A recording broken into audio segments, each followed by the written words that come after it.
Ô, glória. Excelente, pastor. Alguém tem alguma dúvida com relação ao que o pastor acabou de citar, o período que ele citou? Vou dar uma oportunidade aí para quem quiser tirar alguma dúvida, é só levantar a mãozinha que tem aí, ou então abrir o áudio e falar. Pode ficar à vontade. Se alguém tiver alguma dúvida e quiser falar alguma coisa, fique à vontade. A família está toda reunida ali, olha. Ah. Ô, glória, o pessoal lá, todo reunido. É de Deus, é. Quem tem que. Só levantar a mãozinha, pessoal.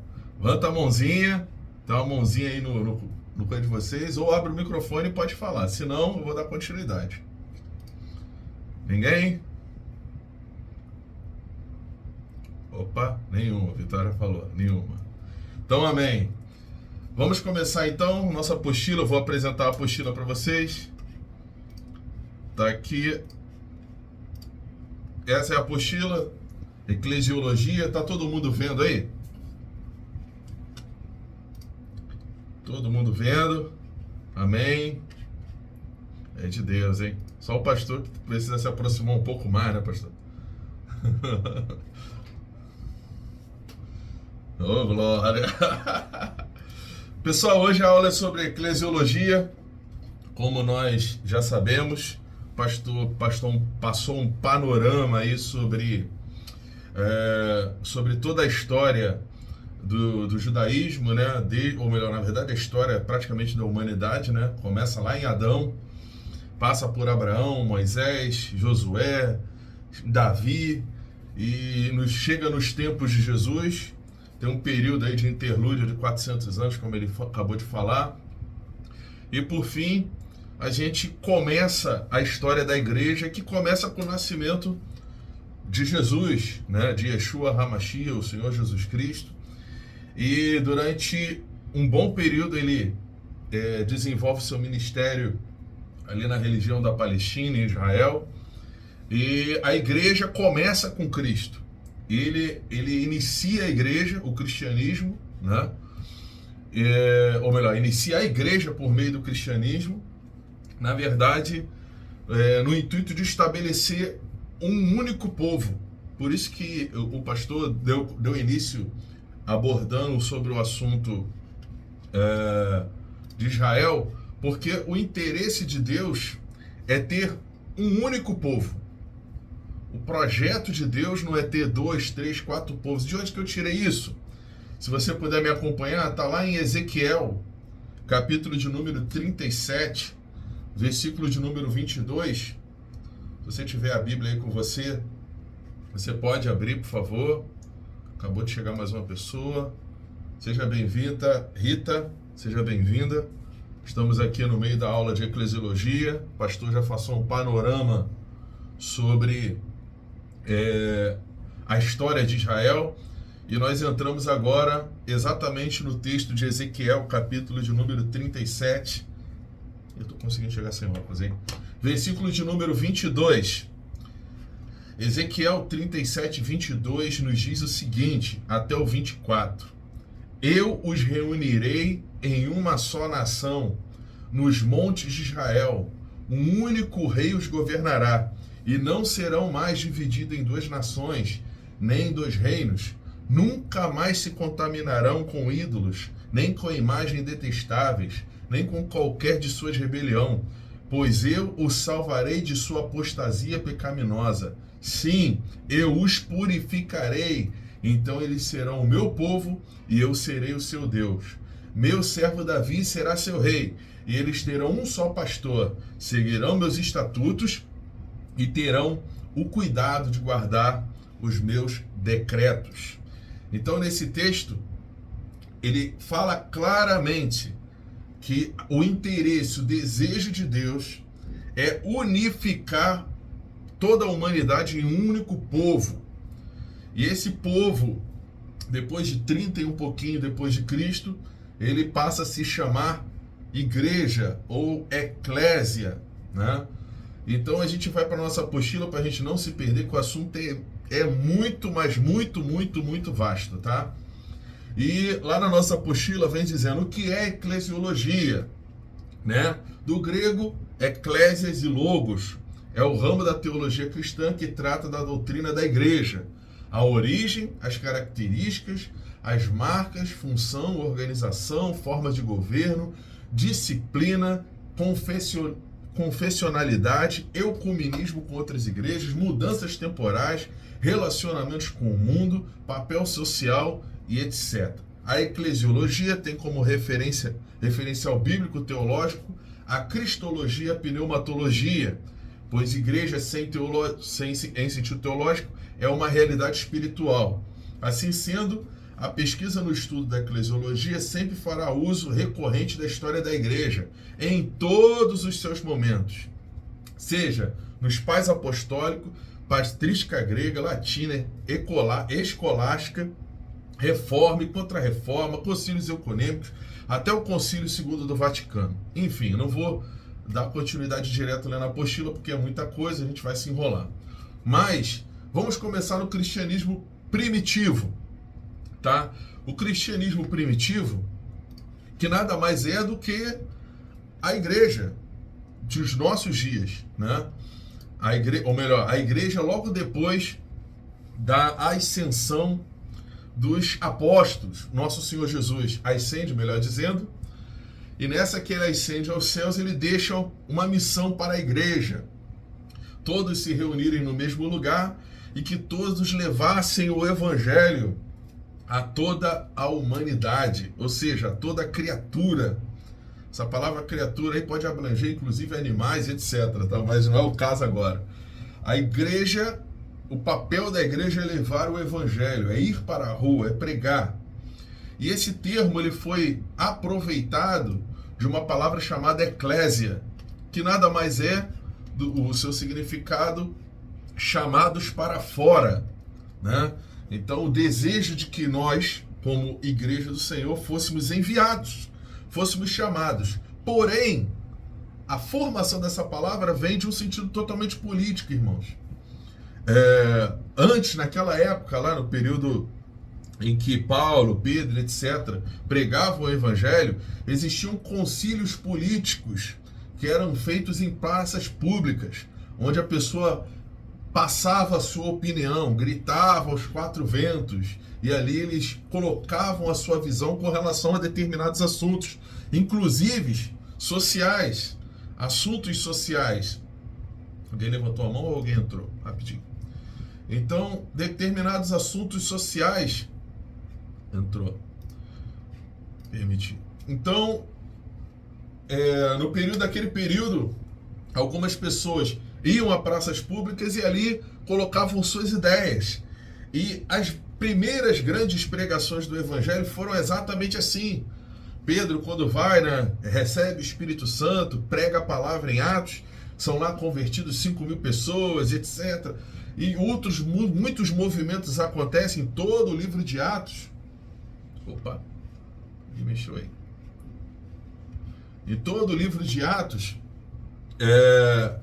o intuito primordial da igreja primitiva era levar o evangelho. Porém, contudo, entretanto, o modus operandi daquela igreja, daquela época, funcionava diferente dos nossos dias. Se vocês olharem lá em Atos, capítulo 2, vocês vão ver que a igreja, o intuito da igreja era agregar valores, era levar o evangelho, porém diminuir as diferenças.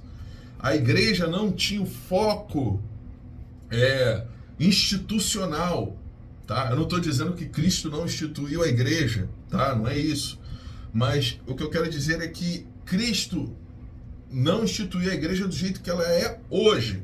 A igreja foi se organizando, é óbvio, não estou dizendo que isso é ruim, muito pelo contrário, isso foi bom para a igreja se organizar, ela começar a se adequar à realidade social, porém, a forma que a igreja era, quando foi instituída em 35, 40 depois de Cristo, é muito diferente da igreja dos nossos dias.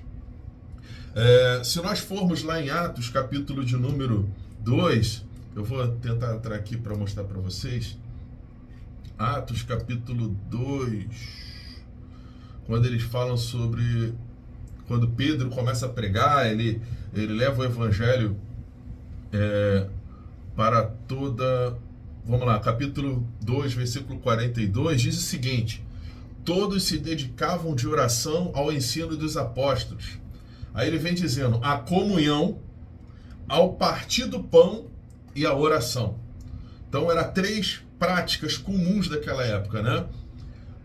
Ao ensino dos apóstolos, ou seja, leitura da palavra, busca da verdade do evangelho, a comunhão, que era relacionamento, as pessoas se relacionavam, o partir do pão, que era dividir as suas necessidades, né? E a oração, que era a busca pelo relacionamento com Deus. No versículo 43 ele vem dizendo, havia em todos eles um profundo temor, e os apóstolos realizavam muitos sinais e maravilhas. Os que criam se reuniam num só lugar e compartilhavam tudo que possuíam, vendiam propriedades e bens e repartiam dinheiro com os necessitados, adoravam juntos no templo diariamente, reuniam-se nos lares para comer e partiam o pão com grande alegria e generosidade, sempre louvando a Deus e desfrutando a simpatia de todo o povo, e a cada dia o Senhor lhes acrescentavam aqueles que iam sendo salvos. Então, irmãos, a finalidade da igreja, só um minuto, pastor, já vou te passar. A finalidade da igreja naquele primeiro momento, o intuito da igreja era reunir, agregar e compartilhar. Conhecer a palavra, buscar a verdade do evangelho e essa verdade se tornar algo comum, algo social. Amém? Pode falar, pastor. Sim.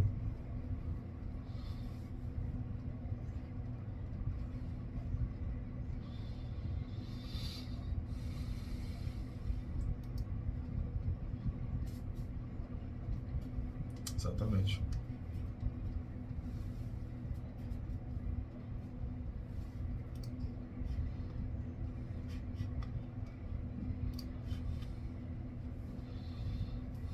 Amém.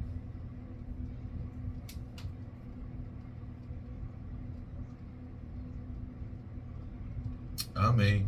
E é interessante, pastor, que o senhor falou uma coisa importante. Hoje existe um sistema teológico, eclesiástico, chamado os desigrejados, né? O intuito deles é dizer que eles estão fora do sistema, né? Que eu não preciso mais congregar.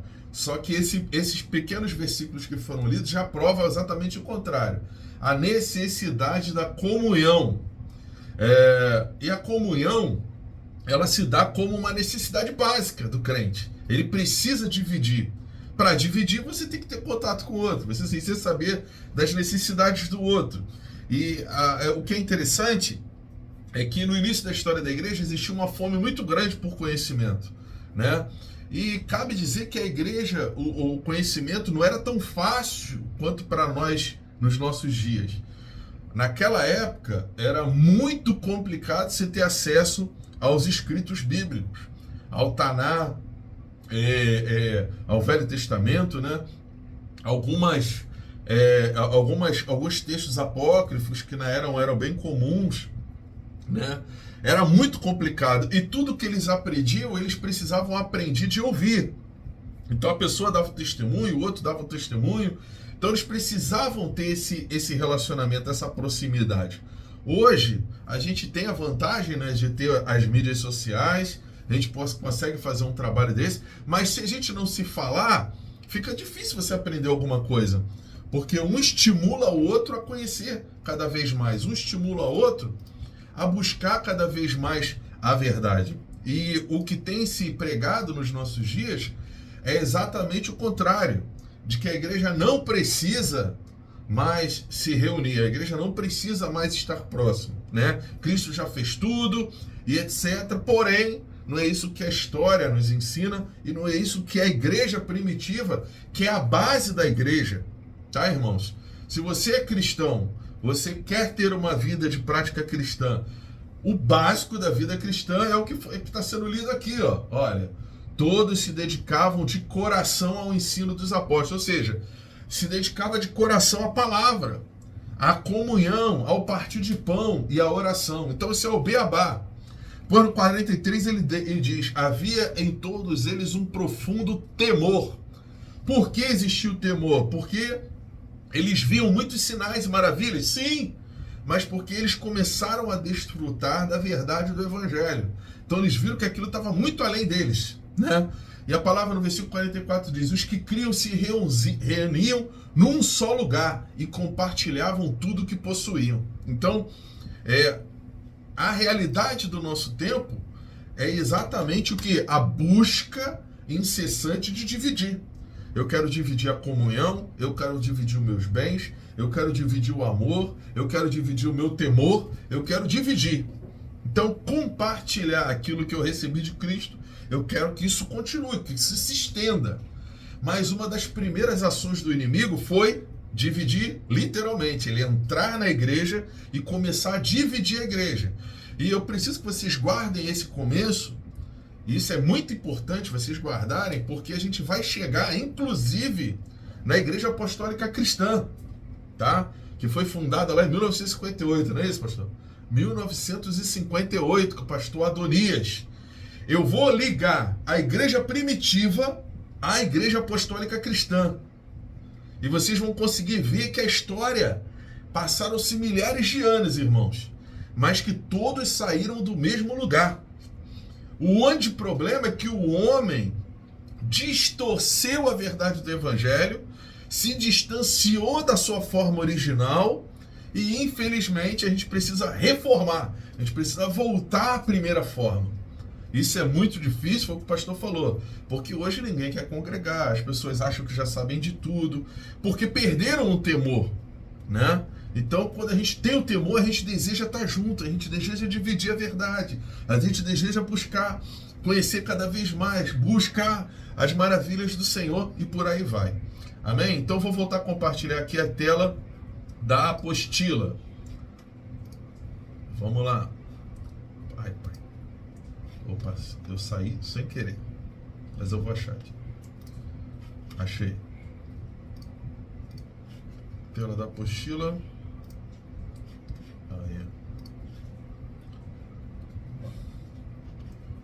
Aí, pessoal.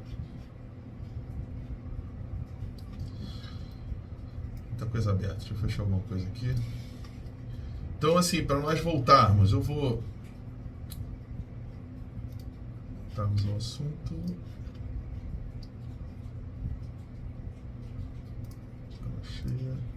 Eu vou abrir a tela toda e vocês vão poder ver. Acho que vai ficar mais fácil.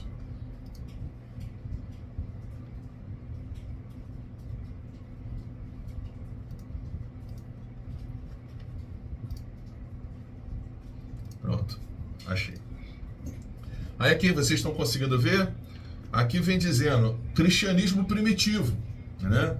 Durante a sua história, o cristianismo passou a ser uma seita do século I para uma religião existente em todo o mundo conhecida na antiguidade. Então, o cristianismo começou na instituição dos apóstolos, né? Quando a igreja apostólica, literalmente, criada lá em 35, 38 depois de Cristo, por Pedro em Jerusalém e por Paulo em todas as suas viagens missionárias, inicia uma igreja, um padrão de relacionamento com Deus, um piloto, para que aquilo alcançasse toda a humanidade. Porém, a igreja no primeiro século era considerada uma seita. Tá, pessoal? Era uma seita. Por quê? Ela saiu de dentro do cristianismo, ou melhor, do judaísmo. E o judaísmo condenava aquela visão teológica. Achavam que aquilo ali era uma grande heresia. Então, as perseguições aos cristãos, inclusive sendo Paulo o primeiro perseguidor, o grande perseguidor da igreja, né? Era comparado, inclusive, a uma besta, a uma fera, né? Que queria devorar a todos. O apóstolo Paulo, ele foi o cara que mais perseguiu a igreja e foi um dos que criou a maior quantidade de mártires, né? Os primeiros mártires da igreja, como Estevão e etc., foram mortos, perseguidos e mortos por Paulo. Algumas pessoas acham que Paulo só presenciou a morte de Estevão e consentiu com sua morte. Essa é uma visão equivocada. Paulo, ele foi o cara que estimulou a perseguição e matou muitos cristãos. Talvez ele não com suas mãos, mas como ele era o responsável por essa perseguição por parte do judaísmo, tudo começou com a perseguição. Então, irmãos, foi um período sangrento da igreja. Essa perseguição começou por parte dos judeus.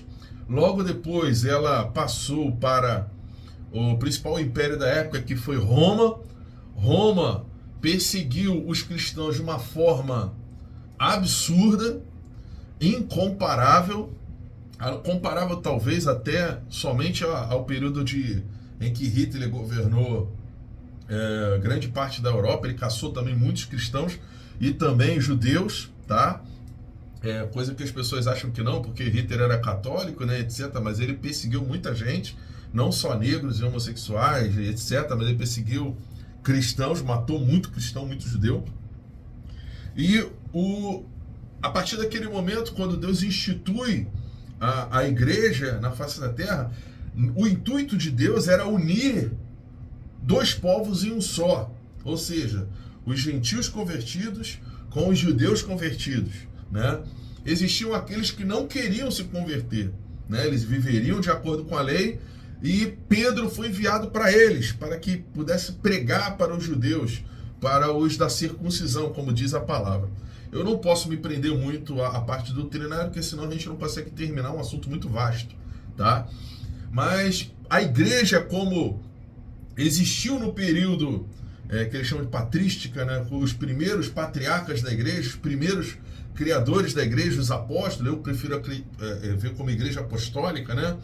Ou primitiva, ela ficou sob essa tutela dos primeiros, dos fundadores, e a partir dali uma forte perseguição começou foi como uma onda que, ao invés de destruir a igreja, ela aumentou a igreja de uma forma gigantesca, tá? Paulo, em suas viagens, Paulo teve 3 viagens missionárias, saiu pregando o evangelho em todo mundo conhecido na época, foi muito perseguido, passou por muitas coisas. Indico a vocês, depois dessa aula, gastarem um tempo lendo o livro de Atos, todo o livro de Atos. É interessante você ler ele mais de uma vez. Eu gosto de, toda vez que eu leio um livro, ler mais de 1, 2, 3 vezes, se possível, para você guardar bem o que aconteceu e ver a dificuldade desses homens de levar o evangelho, né? E a igreja, ela se tornou uma seita que circulava ali entre outras doutrinas, entre outras religiões da época, até 300 e um pouquinho depois de Cristo. As datas estão aí na apostila, é fácil de você vai ver lá que, ó, 313, em 313 depois de Cristo, o imperador Constantino fez publicar o Edito de Milão, que instituía a tolerância religiosa no Império, beneficiando principalmente cristãos. Algumas pessoas acreditam que Constantino foi o que instituiu a igreja como a gente conhece hoje, né? Mas essa informação é equivocada. Na verdade, Constantino, ele acabou com a perseguição. Então ele, acabou a intolerância, vamos ser mais tolerantes com essas religiões, e a partir dali as coisas começaram a acontecer para a igreja. A igreja começou a alcançar muita gente na Europa, mas muita gente mesmo. Muitas pessoas, igrejas começaram a se fortalecer, como a gente conhece lá as igrejas, 7 igrejas lá das cartas de Apocalipse, né? Da Esmirna, Pérgamo, Laodiceia, Tiatira, Éfeso, etc. Muitas igrejas foram instituídas, e a partir dali viu-se a necessidade de também serem instituídos bispos. Os apóstolos morrem, né? O último apóstolo morre em 90 depois de Cristo, João, e a partir dali os representantes da igreja precisavam instituir líderes, novos líderes que governassem não só as igrejas locais, mas regionais e etc. E aí começa a instituição dos bispos e etc, né? A palavra bispo é praticamente a mesma coisa que presbítero e pastor. Na verdade é um pastor, porém ele é pastor de pastores e por aí vai, né? Mas a gente não vai entrar nesse assunto, porque isso aí, como eu estava falando, uma aula de 600 horas, a gente não vai conseguir nunca resumir ela em 2 horas, né? Então eu preciso que você tenha isso na sua cabeça. Falar de eclesiologia, eu preciso falar de administração da igreja, governo da igreja, o que é o governo, quais são os cargos reconhecidos biblicamente, né? Quais as instituições, o que Deus instituiu como regra para a igreja. Eu vou ter que viajar por várias cartas, Coríntios e etc. Alguém quer participar? Senhora Maria Antônia. Seja bem-vinda, irmã Maria Antônia, Deus abençoe. Então a igreja, ela foi instituída, ela tem uma estrutura eclesiástica, que eu estou sendo até redundante, né? Mas a eclesia, ela tem uma estrutura muito abrangente, tá? Uma coisa muito complicada de se ensinar em 2 horas. Mas tentando aí passar rápido nesse assunto, hoje a gente tem vários ritos ou governos, né, institucionais. Por exemplo, tem o representativo, tem o episcopal, semi-representativo, etc. Vários tipos de governo, porém naquela época os governos eram episcopais, ou seja, os bispos da igreja governavam a igreja, tá? Sob a régia da palavra. A palavra era a base principal do evangelho. Porém, preciso lembrar para vocês que estão ouvindo que a igreja não funcionava como funciona hoje. Não existia lá uma Bíblia para você abrir e ler, ou o livro de Coríntios, o livro, as cartas de Paulo, as cartas de Pedro. Não, isso não existia. Existiam com certeza igrejas que não teve alcance, não conseguiram ouvir ou ler as cartas, por exemplo, algumas cartas de Paulo. Mas eles lembravam do que essas pessoas que foram plantando as igrejas deixou de verdade. Por exemplo, Paulo foi passeando pela Europa, chegou lá em Tessalônica e plantou uma igreja. Ele deixou todas as regras necessárias, alguns escreveram, outros guardaram essas verdades e foram sendo passadas, né? Então a base evangelística e doutrinária dessas igrejas era muito limitada. E na verdade era uma confirmação do que era pregado lá atrás, como o pastor acabou de citar, mostrando que a fundamentação da história dos judeus tinha como princípio primordial a vinda do Messias, né? Então, os principais convertidos da igreja eram judeus, né? Judeus que se convertiam e que começaram a buscar os prosélitos, que eram, na verdade, os novos convertidos, né? Eles pregavam o evangelho e aquelas pessoas iam chegando. Seja bem-vindo, Odilon, Deus abençoe você. Então, estamos falando sobre a igreja. Então, a igreja, ela começa dessa forma. Ela é instituída, né, em toda a sua maioria, por homens que não tinham o conhecimento que você tem hoje. Você, com certeza, conhece muito mais do que os cristãos daquela época. Eles tiveram contato com Paulo, com os apóstolos, eles viram grandes milagres, coisas sobrenaturais, mas eles viam como uma conclusão fática do que era pregado para eles durante toda a vida. Então o cara era judeu, ele cresceu aprendendo o judaísmo e de repente ele vê toda a conclusão do que ele acredita em Cristo. E a partir dali ele começa a compreender a verdade do evangelho por meio do que Paulo, Pedro e etc., os outros apóstolos pregaram. Lembrando que nós conhecemos 11 apóstolos, não é isso? Os 11 que seguiram Jesus, Judas vem a falecer, é instituído depois Matias e Paulo vem fora do tempo, né? Matias some da história, Paulo vem, e na verdade 13, né? Perdão. Então o que acontece? Além deles, existem ainda dezenas de outros apóstolos que no período de Jesus ele começou a enviar. Aqueles homens, vocês forem ver lá em alguns relatos das cartas de Mateus, Marcos, Lucas, a missão dos 70, quando ele envia 70, etc. Esses homens, depois da ressurreição de Cristo, de acordo com relatos de vários historiadores, eles continuaram pregando o evangelho, eles continuaram falando de Cristo. Então hoje a gente, quando lê a palavra, a gente vê os evangelhos, né, primordiais, que é Mateus, Marcos, Lucas, João e etc. Uns foram apóstolos, outros foram pregadores fora do período, como por exemplo Lucas, Marcos, que era um seguidor tanto de Pedro quanto de Paulo, enfim, Barnabé, seguidor também de Barnabé, era mais discípulo de Pedro, né? E foi o autor da carta. João, que a gente conhece a história, que é o autor do livro da Revelação, de Apocalipse. Bem-vindo, Carlos Roberto, Deus abençoe você. João, que é o autor da carta ao Apocalipse, não é isso? E ele é o último apóstolo, né? Ele é o último a morrer. Ele morre lá na ilha de Patmos, como diz a história, e por aí vai. Então, a partir daquele momento, essas primeiras pessoas morrem e a igreja continua, irmãos. Nada parou a igreja continuou. E como lá na nossa primeira aula de teologia sistemática, existiram homens gigantescos, arcebispos, homens extremamente comprometidos com o evangelho, que lutaram até mais ou menos 300 e um pouquinho depois de Cristo, tá? Como está na nossa apostila, deixa eu só interromper o compartilhamento aqui. Na nossa apostila, como está na nossa apostila, não está dando muito certo eu compartilhar a tela. Deixa eu tentar de novo.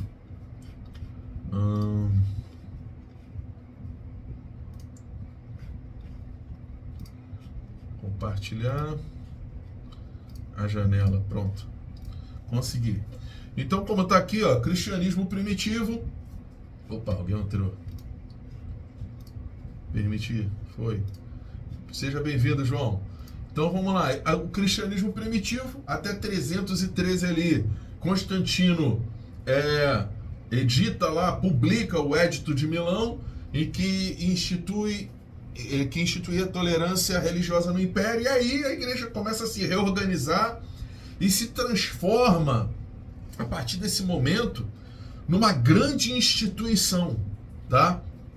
Porém, sem a influência do Império. O Império ainda não comandava a igreja. Existia uma influência forte, porém não uma influência de mudança, de transformação, nada disso. A partir dali começam os concílios, começa muita coisa a acontecer. Por exemplo, em 361 depois de Cristo, assumiu o trono um tal de Juliano, que tentou reerguer o paganismo. Ele veio tentar trazer de tudo o paganismo, reabrindo templos e etc, né? Depois de 3 anos ele morre, as tentativas de retomar a antiga religião de Roma. Porém, aí entra numa questão interessante que eu quero abordar com vocês, tá? Vamos entrar aqui em 391 para depois a gente voltar, né? Esse imperador chamado Teodósio, ele viveu entre 379 e 395.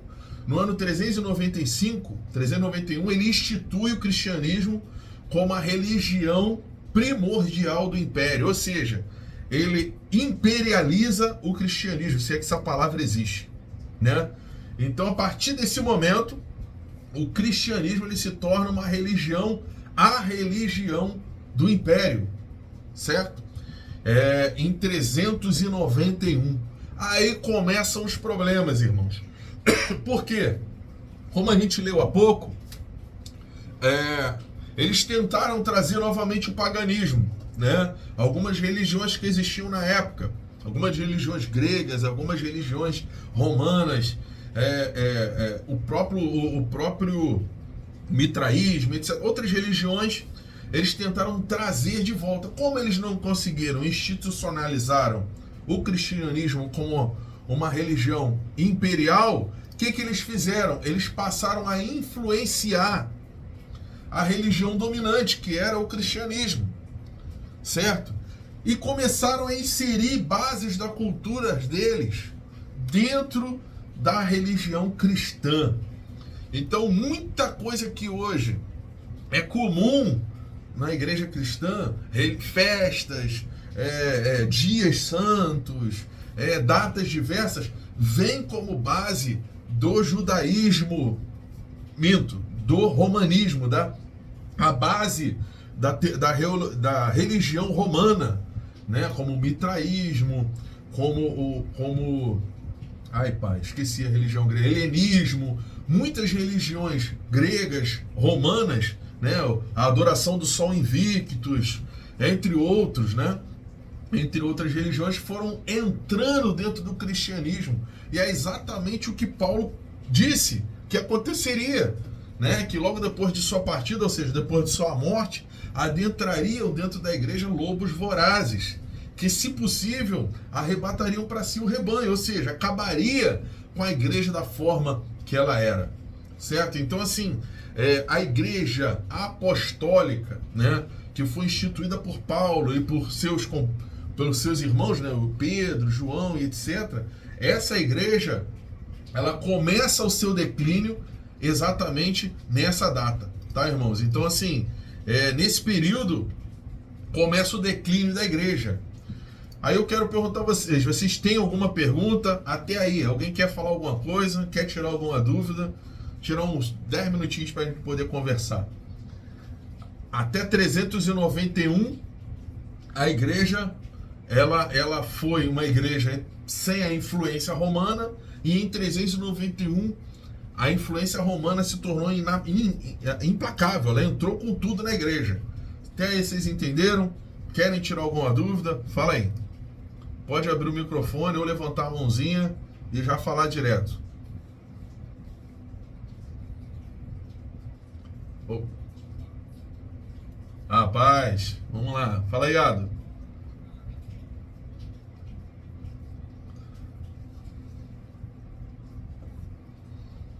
Sim, vamos lá.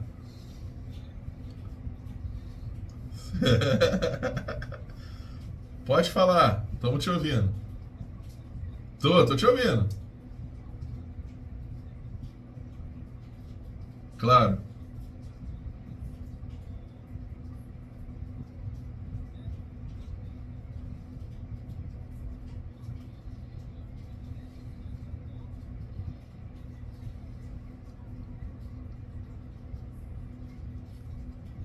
Sim.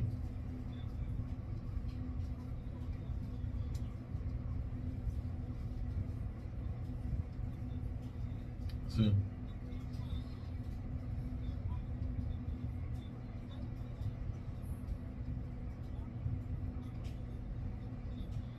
Hum.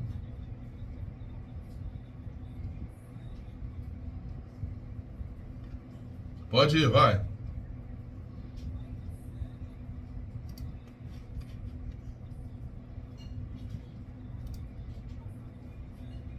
Sim.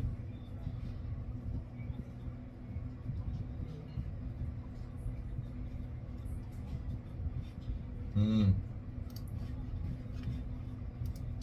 Sim, sim, é essa a pergunta? Posso responder? Vamos lá. O que acontece? A igreja, por isso que eu pedi para o pastor fazer esse resumo para a gente, tá? Porque o intuito de Deus, eu comecei abordando Ezequiel 37, 22, depois você lê lá. O intuito de Deus é reunir dois povos em um só, né? Naquele momento da profecia, parece que Deus está falando do reino norte e reino sul, mas Deus não está falando disso. Deus está falando do povo judeu e do povo gentil, tá? Os três filhos, lembra lá de Noé? Lembra que eu sempre falo sobre isso? Noé teve 3 filhos, né? Cã, Jafé e Sem. Sem, o povo que é proveniente judeu, Jafé, que são os gentios, e Cã seriam os ímpios, etc., né? O povo escolhido que precisava ser resgatado. Então ele fala em Ezequiel exatamente isso, que o intuito de Deus é resgatar esse povo, unir um povo só, né? Então o desejo de Deus sempre foi esse, ter somente um povo. Então quando a gente vê Cristo, quando se manifesta, ele vem para acabar com essa diferença, né? Ele vem e resgata tanto o povo judeu como os gentios, né? À toa que ele fala, e ainda existe povo que não é povo, eu tenho que resgatar alguns que não são da casa de Israel, né? Então ele envia a igreja, aí vem o termo igreja, né, eclesia, envia os seus servos para fora para levar o evangelho e resgatar o que havia sido perdido, né? E nós somos esses perdidos. Então, a partir do momento de Cristo, quando o véu é rasgado e etc., a igreja passa a existir. Porém, um projeto, a visão da igreja acontece desde o Éden, né? Desde a profecia de Deus para com Adão e Eva, né? Que viria um outro que, enfim, que se vingaria e que acabaria com o pecado, que seria o próprio Cristo. Então o desejo de Cristo, o desejo de Deus, né? Falo Cristo porque ele é a figura do próprio Deus. O desejo dele é instituir um único povo. Então só existe um só Deus, um só povo, uma só fé, um só batismo, né? É o que diz a palavra. Então, meus irmãos, respondendo a sua pergunta, sim, tá? Sim, a igreja ela começou desde Adão. Por mais difícil que seja explicar isso, e é muito difícil até para mim, como teólogo, tá? Mas na minha visão, a igreja começou desde Adão, porque o desejo de Deus resgatar a sua igreja, como está lá em Apocalipse, né? Que o Cordeiro morreu antes da fundação do mundo, já para resgatar o que nem se perdido havia, né? O desejo de Deus resgatar a sua igreja. Então a igreja nada mais é do que o povo de Deus. E que ganha esse nome lá no princípio, lá em 300 e um pouquinho depois de Cristo, o nome igreja. Mas o desejo de Deus sempre foi resgatar o que havia se perdido. Amém? Pastor Valnei, pode abaixar a mãozinha e abre o microfone e pode falar. Abre o microfone agora. Ih, ele saiu. Não, saiu, pastor? Ah, voltou. Pode falar. Fala, pastor. Amém.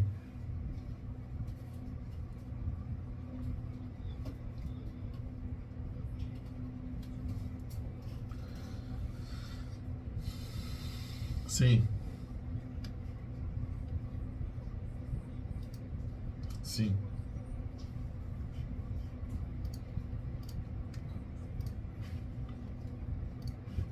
Sim.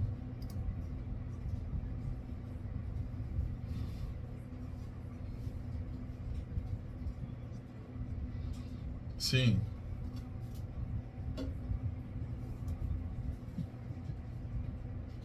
Sim.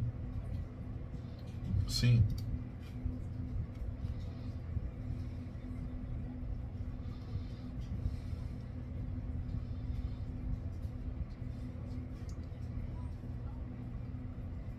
Sim.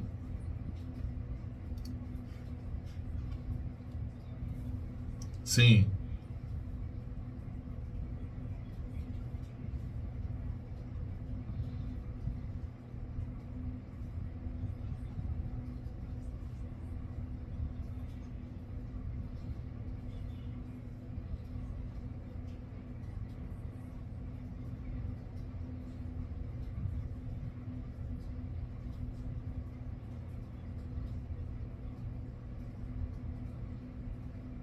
Sim.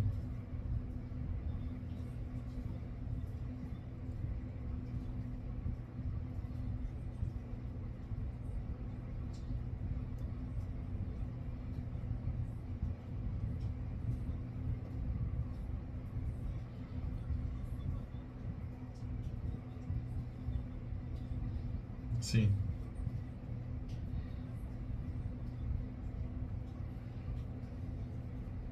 Exatamente.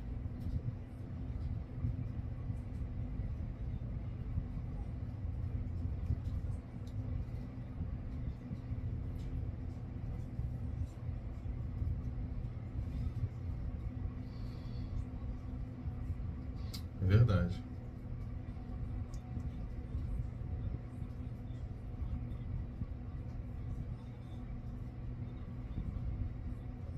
Sim. Pastor, então, como eu estou gravando aqui também por vídeo, eu vou responder e falar ao mesmo tempo a pergunta que o senhor fez, né? Que, na verdade, o senhor não fez uma pergunta, o senhor só enfatizou que no período da igreja, a igreja perdeu o temor e, em função disso, eles foram fugindo dos costumes primordiais, né?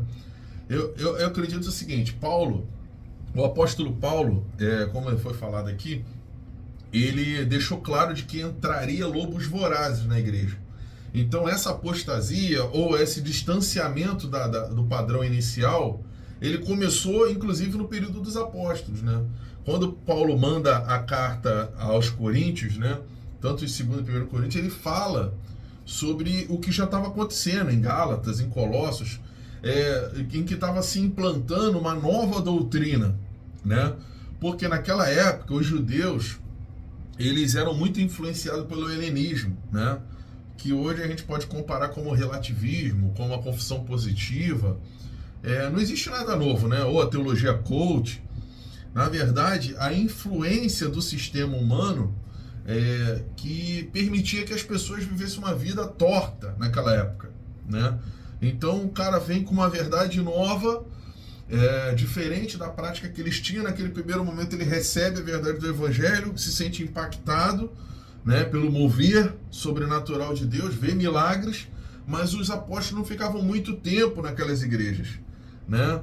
Ele chegava, ele implantava a igreja e entregava na mão de alguém. E esse alguém era muitas das vezes um recém-convertido. Então a gente precisa trazer para os nossos dias para entender. É como se eu chegasse, sou um apóstolo, eu implanto uma igreja, pego um cara que acabou de se converter e falo: agora você vai cuidar dessa igreja.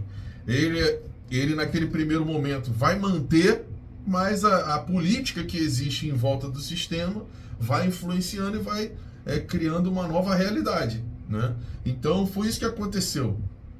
Rodrigo Marcelo levantou. O pastor Marcelo. Então, já vou te dar a oportunidade, pastor.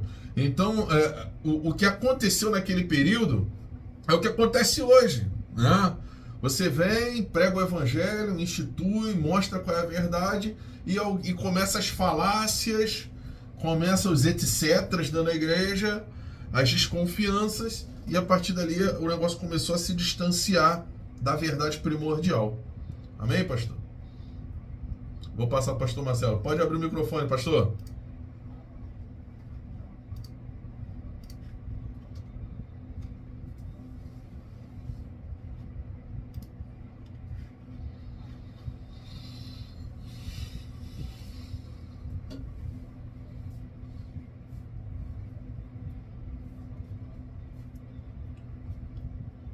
Isso.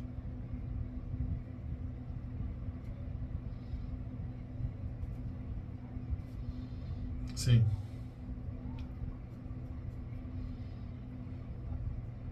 Sim. Sim.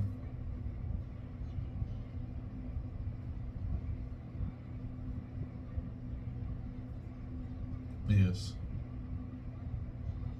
Exato.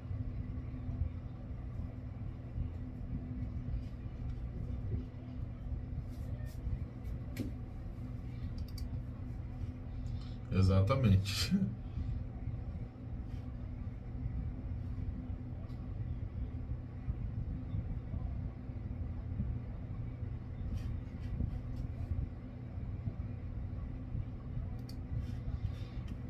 Exatamente.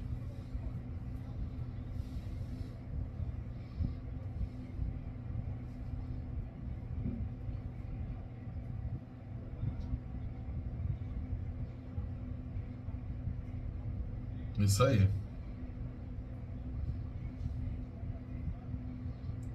Exatamente.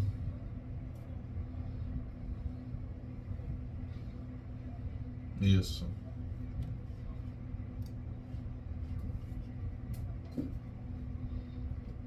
Isso.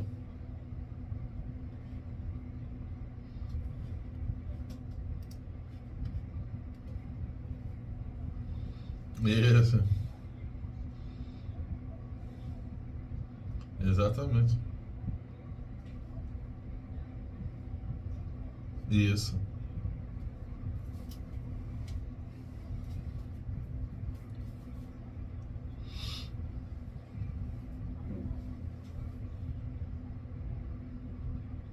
Isso aí.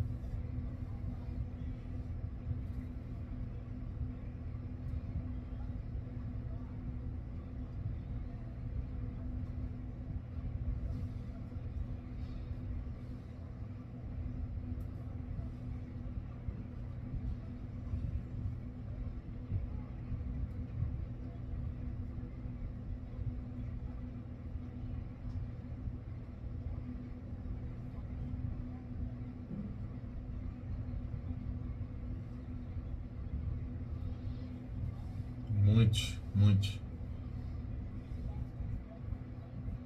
Isso aí.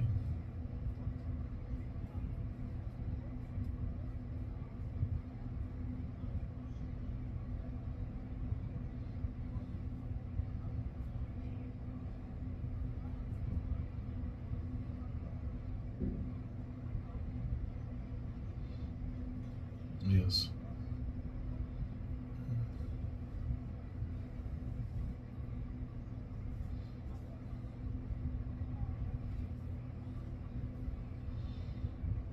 Exatamente.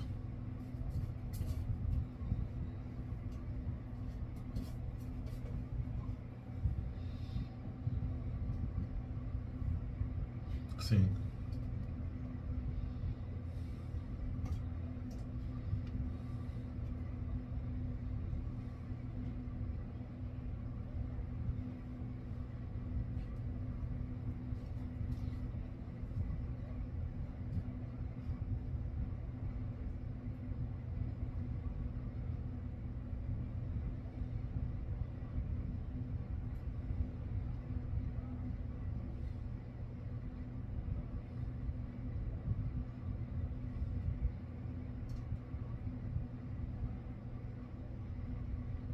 Amém. Glória a Deus.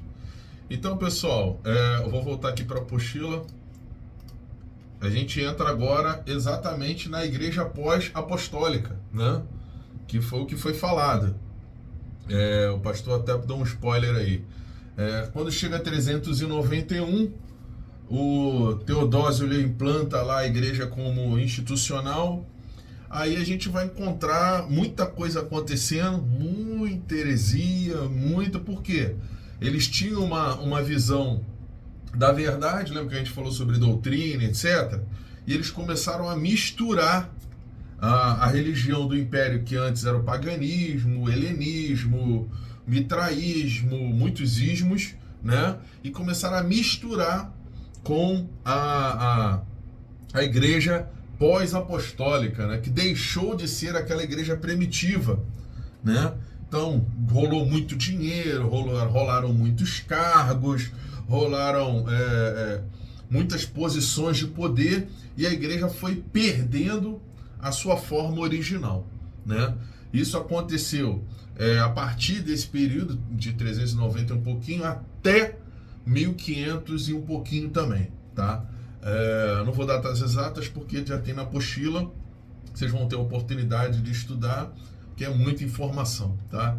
Então a igreja apostólica, aqui na segunda tópica aqui, pós-apostólica, que faz o cristianismo pós-apostólico, vai desde a morte dos apóstolos até das perseguições e legalização do culto cristão pelo imperador Constantino, o Grande, ou seja, vai até 391.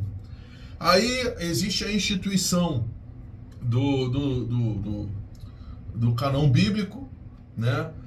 Começa a se formar o cânon bíblico, mas oficialmente ele só foi instituído em 1546. Olha que interessante, depois da reforma, já pela força, o desejo da igreja voltar à forma original. Então até 1546 o cânon ele era diferente. A Bíblia Sagrada que hoje a gente tem em mãos era diferente daquela época, tá? Naquela época existia apócrifo, existiam outros textos. Por isso que às vezes você vê referências, Pedro citando coisas que não existem na Bíblia, porque eram apócrifos, livros perdidos que faziam parte do cânon original, tá? Então, começam aí os concílios, os concílios, o que era, né? Começa lá o primeiro em 325, é o famoso concílio de Nicéia. Eles começam a formar a base doutrinária da igreja, né? A base doutrinária da igreja, como é que ela é instituída, o que a gente vai acreditar, o que é o credo apostólico, como que funciona. Essa discussão, meus irmãos, ela rola aí mais ou menos por 1000 anos, tá? Ela termina de verdade mesmo em 1800 e um pouquinho. Claro, a Igreja Católica. Em 1507, como a gente conhece, o monge Agostinho de Hipona, o monge Martinho Lutero, ele vai lá, começa uma nova revolução, né? Cria suas 95 teses indo contra a visão doutrinária da Igreja Católica, e começa uma separação, uma cisão, o que a gente pode nomear como protestantismo, né? Na verdade, irmãos, essa palavra é uma palavra que é errada. Por quê? Porque eu estou protestando contra o que a Igreja Católica instituiu, não o que a igreja original, a igreja primitiva instituiu. Então, na verdade, nós precisamos voltar à forma original da igreja, que é a primeira igreja, né? A igreja primitiva ou a igreja apostólica, né? O que aconteceu é que a igreja se desviou e o Lutero, ele começou com um desejo de reforma, de voltar para a forma original da igreja. E os próprios católicos começaram a chamar esses homens de protestantes. Não, eles estão protestando porque eles não querem ficar sob o siso ou sobre a força da Igreja Católica, né? Então, meus irmãos, a Igreja Católica... já vou te dar a oportunidade. Deixa eu só terminar esse pensamento. Então, a Igreja Católica, ela vem com um peso muito grande, né? Criando muita coisa, e sobre sempre a cerne de que a ordem era divina. Mas os papas também tinham um poder canônico, né? Então o que o papa dizia se tornava uma regra. E por aí, meus irmãos, a gente começa a entender que a igreja chegou no seu limite, né? Em 1507, o seu limite de apostasia, né? Então ela chegou no momento oposto, totalmente distante da forma original da sua igreja. Porém, Lutero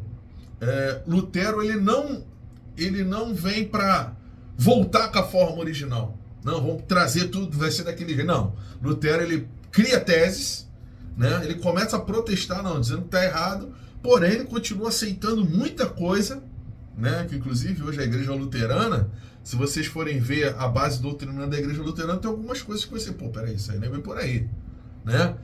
O Lutero vai dizer que o justo viverá por fé, né? Que a salvação vem pela fé, e não por indulgências, e não por uma série de situações que a igreja instituía naquela época. Então, para eu fechar essa pequena parte dos concílios e etc., a igreja chega a ser o que é, exatamente pelo que o pastor falou há pouco, porque ela se tornou uma instituição humana, comandada pelo governo, pelo império. Então tudo começou a acontecer sob essa cerne, tá bom? Ado, pode abrir o teu áudio e perguntar, depois o pastor vai ter a oportunidade.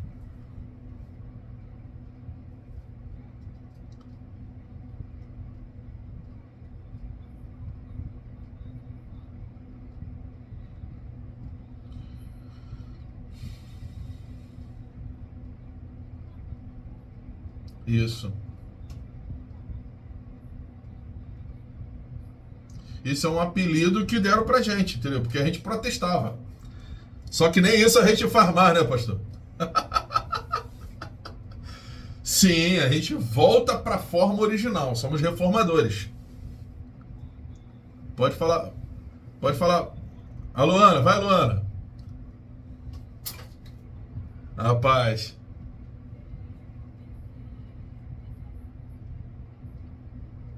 Sim, vamos chegar lá.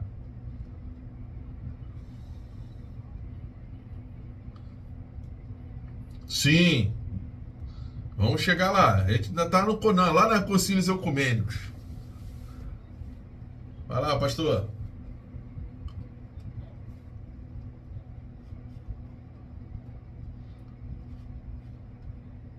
Sim.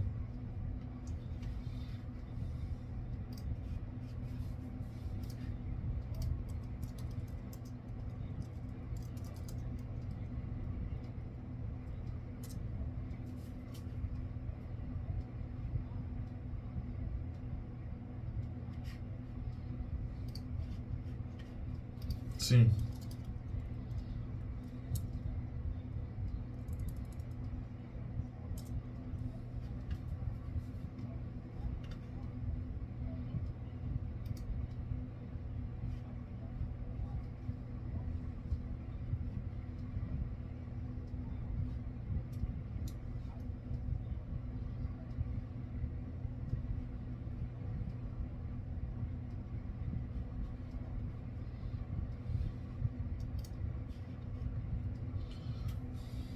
Sim.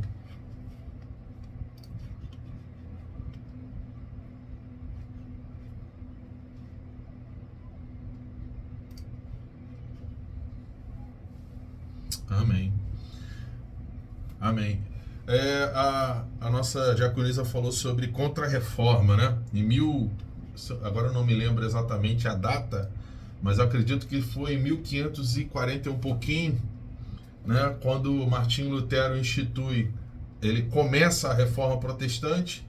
É interessante, pessoal, falar o seguinte, que Lutero, a ideia de Lutero nunca foi ir contra a igreja e acabar com a igreja, tá? Lutero, o desejo dele era dizer o seguinte, pessoal, a gente está indo no caminho errado, isso aí está errado, tem muita coisa errada, tá?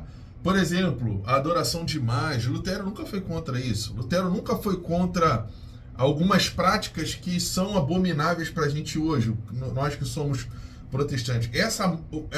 Esse ato de reforma, ele começa de verdade em Calvino, né?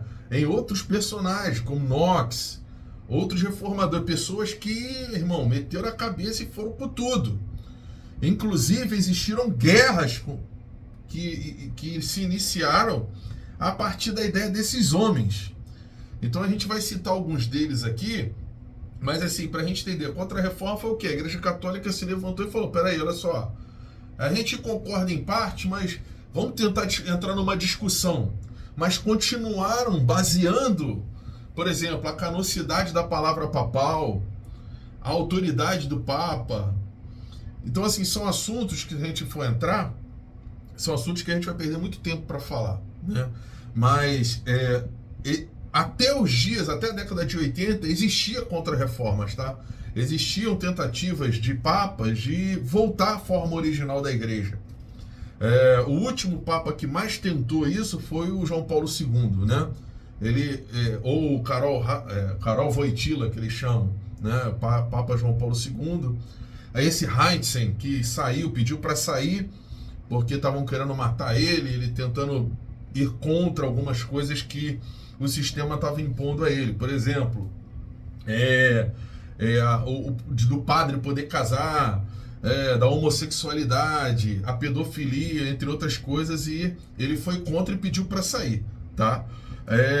E com a entrada desse Papa Francisco, né, ele vem afrouxando ainda mais, inclusive ele está implantando agora o abrahamismo, né, ou as religiões abrâmicas, né, criando o ecumenismo literal, né, que são a base doutrinária de 3 grandes religiões, né, que é o cristianismo, o islamismo e... esqueci. O cristianismo, o islamismo e o judaísmo, tá? Que são 3 religiões, são as maiores religiões do planeta, né? Que mais crescem na humanidade e que tem uma raiz natural que é Abraão, né? A figura de Abrão.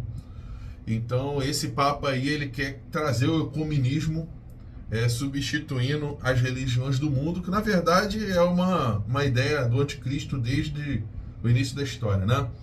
Mas vamos voltar aqui. Então a gente já falou sobre... Deixa eu voltar com a apostila aqui para a gente tentar não se perder. Então a gente já falou aqui sobre como o cristianismo se tornou, né, a religião oficial do Império, né? Aí falo aqui de alguns personagens, fala do Concílio de Constantinopla, quando começou e etc. Aí entra onde eu queria entrar, que são os pré-reformadores. Muita gente fala de Lutero, né, que Lutero começou, né, as suas teses lá em 31 de outubro de 1517, né, e enfim, na verdade o Lutero ele só deu um passo inicial, ele só criou a força que era necessária para que esses homens que vieram antes dele fossem ouvidos, né, como John Wycliffe, né, foi em 1328, o John Hus, que foi queimado também na fogueira, em 1415, esse Jerônimo Savonarola, ele era um italiano também, homens extraordinários, todos esses 3 homens anteciparam o espírito e as obras dos reformadores, né, no qual o tal do Wycliffe, o principal expoente das medidas reformadoras, ele foi o cara que começou, mas com uma força muito grande, de trazer a forma original, né? Então, o que os protestantes Pastor, sem querer. Pastor, mexeu aí sem querer aí no teu. Pastor Valnei. Deixa eu remover aqui. Então, assim, o que os protestantes. Tira aí, pastor Valnei, se eu sem querer compartilhou sua tela. Então, assim, o que os protestantes hoje entendem como verdade do. Deixa eu só tirar aqui o que o pastor botou aqui. Pronto. O que os protestantes hoje botaram como verdade do evangelho, eu não sei como tirar isso não. Depois o pastor Vonei, depois vê se o senhor consegue tirar isso, compartilhou sua tela, sem querer, tá? Tirou, ô glória. Então vamos voltar lá. O que a gente entende hoje como reformadores, na verdade isso começou em 1300 e um pouquinho, com um personagem chamado Wycliffe. Logo depois veio Lutero, em 1517, começou a sua reforma, vieram homens como esse Ulrich Zwingli, né? Ele também começou uma reforma protestante na Suíça, na Europa, e por fim vem Calvino, que foi o grande teólogo, né? Começou na França, literalmente, a busca pela reforma protestante, que é a base do cristianismo de hoje, irmãos. Então, assim, hoje, o que a gente acredita como cristianismo, na verdade, foi o que esses primeiros reformadores começaram lá atrás. Então, eles começaram o desejo de que a igreja voltasse à sua forma original, como eu falei no começo, que foi nada mais, nada menos do que a igreja apostólica, né? Então, no período dos apóstolos, né, voltar à forma da igreja de Atos, lá de Atos 2, né? Então, essa figura, esse personagem chamado Calvino, lá em 1500, ele nasceu em 1509, né? Morreu em 1564, ele começou a reforma protestante como nós deveríamos ser hoje, né? Então a gente perdeu muito disso. Por exemplo, ele veio Calvino, depois veio um homem chamado John Knox, né? Ele foi ministro, teólogo, escritor escocês que liderou a reforma protestante na Escócia. Ele foi o reformador da Escócia e o fundador do presbiterianismo. Então esse homem, alguém quer participar dessa chamada? Deixa eu ver quem é aqui. Nelly voltou. Então esse homem, Knox, começou os trabalhos dele aqui junto com Jacobo Arminius. Só que Armínio, que é o famoso arminianismo, né, já começou mais ou menos em 1600 e um pouquinho, né? Aí ele vem instituindo o arminianismo, o movimento neo-irlandês, né, dos remonstrantes, né? E a partir dali começa a igreja da forma que a gente vê hoje, né? Dividida entre arminianos e dividida entre calvinistas, né? Então hoje as bases doutrinárias que a gente tem hoje, as principais são os batistas, né? Os arminianos e os calvinistas. E a partir dessa raiz, a partir dessa base, passaram a existir todas as igrejas que a gente conhece hoje, tá? Aí eu vou mostrar para vocês que interessante. Vamos começar aqui pelo Brasil. Em 1557, em 7 de março de 1557, foi instituída a primeira igreja reformada francesa. Olha que interessante, olha o nome da igreja. Não era presbiteriana, não era batista, mas era reformada. Então, o Calvino enviou para cá missionários, entre eles estava lá qual é o nome dele? Esqueci o nome dele. Era o Eliot Pitts, né? Não, o Eliot Pitts é da Metodista. Foi Jean Delery, foram vários homens que vieram para cá. Eu não coloquei o nome, errei, dei mole. Depois eu corrijo isso aqui. Mas tem alguns homens que foram enviados para cá Em 1557, a primeira igreja reformada foi francesa e foi instituída aqui no Brasil. Naquela época, o Rio de Janeiro era conhecido como França Antártica, tá? Então, ou seja, hoje a gente pode dizer que a primeira igreja protestante no Brasil tinha como nome, né, Igreja Reformada. Olha que interessante, não tinha nome de igreja nenhuma, era Igreja Reformada, irmão. Ou seja, a ideia não era ser igreja protestante, igreja evangélica, nada disso. Era igreja reformada, ou seja, a igreja que volta à sua forma original, né?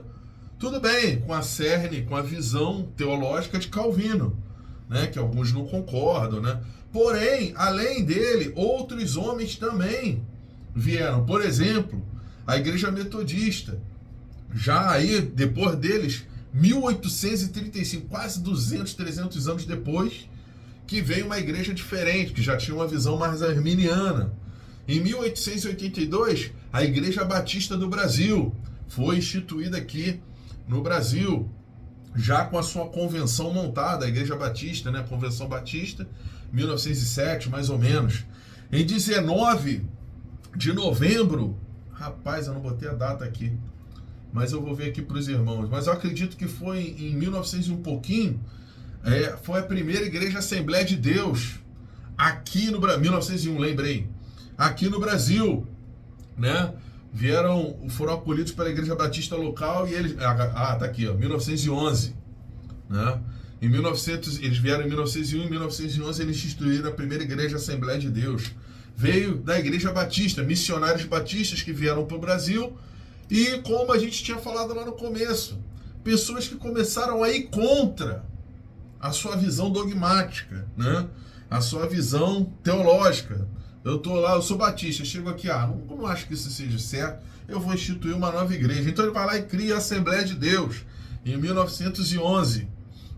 Esses primeiros homens instituíram a igreja Assembleia de Deus. E depois, em 15 de novembro de 1951, a Igreja do Evangelho Quadrangular. Olha que interessante. O Evangelho Quadrangular é implantado lá em São Paulo, na Avenida General Olímpio da Silveira.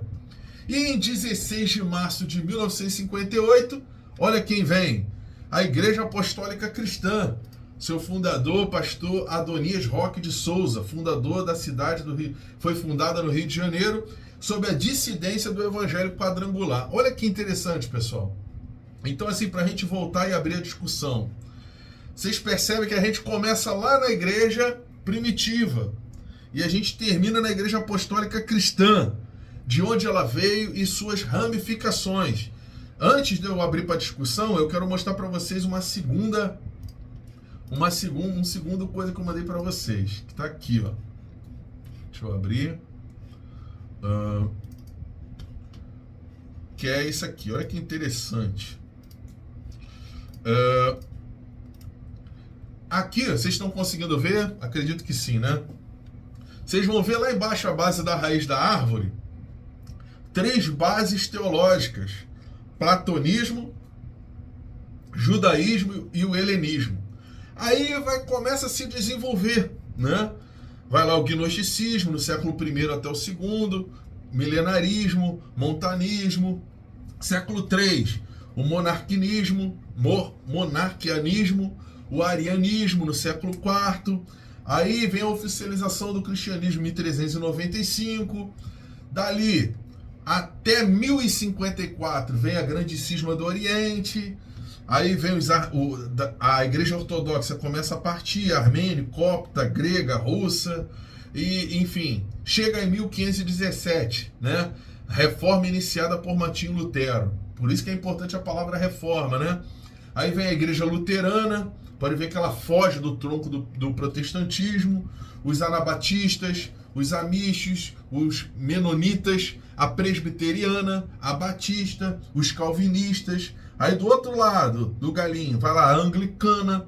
Aí vem a Igreja Apostólica Romana, que já fugiu o tronco dela para outras, como o Opus Dei, Renovação Carismática, que é do nosso tempo, 1967. Aí vem do pentecostalismo, em 1910, Congregação Cristã do Brasil.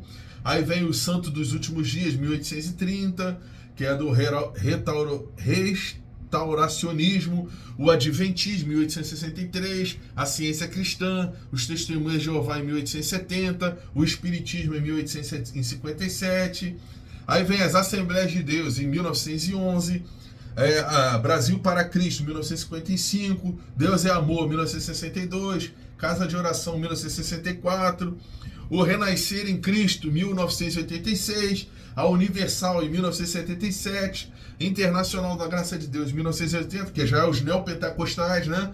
A Mundial do Poder de Deus, a Bola de Neve, a Plenitude do Trono de Deus, Comunidade Cristã Sara Nossa Terra, Renascer em Cristo e por aí vai. Então olha que interessante, voltando aqui pra gente aqui, tá? Como a igreja, como base primordial, a igreja primitiva, né, em 40 depois de Cristo, ela se subdividiu em cerca de 80 mil denominações cristãs em volta do mundo. Dentre essas 80 mil, 50 mil, entre 50 e 55 mil denominações estão aqui no Brasil, entre vertentes protestantes, neopentecostais, pentecostais, tradicionais e etc. Então, eu mostrei para vocês o quê? Que a nossa igreja, a apostólica cristã, no nosso caso, a nossa denominação, ela vem do evangelho quadrangular. Não é isso? Eu vou te dar a oportunidade, pastor. Vem do evangelho quadrangular. E ela é instituída em 1958. E ela vem ganhando todo esse histórico de igrejas, todas essas bases, essas visões teológicas, vem trazendo. E por que hoje existem tantas denominações se só existe uma igreja? Essa é a grande questão. Aí eu vou abrir a oportunidade não só para o pastor, mas para todo mundo. Depois do pastor, quem quiser abrir o seu microfone e falar, pode falar, pastor. Pode abrir o microfone.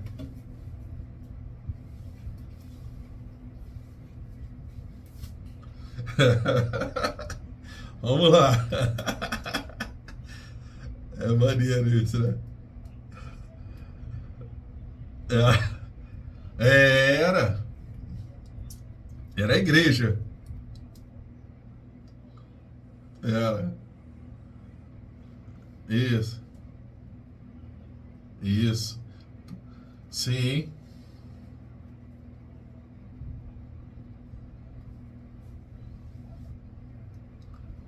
Exatamente. Também era uma igreja só. Igreja Reformada Francesa, né? Era francesa porque tinha vindo da França para cá. Olha que interessante. Virou uma igreja só, igreja reformada. E a partir daí começou as subdivisões. 1500 e...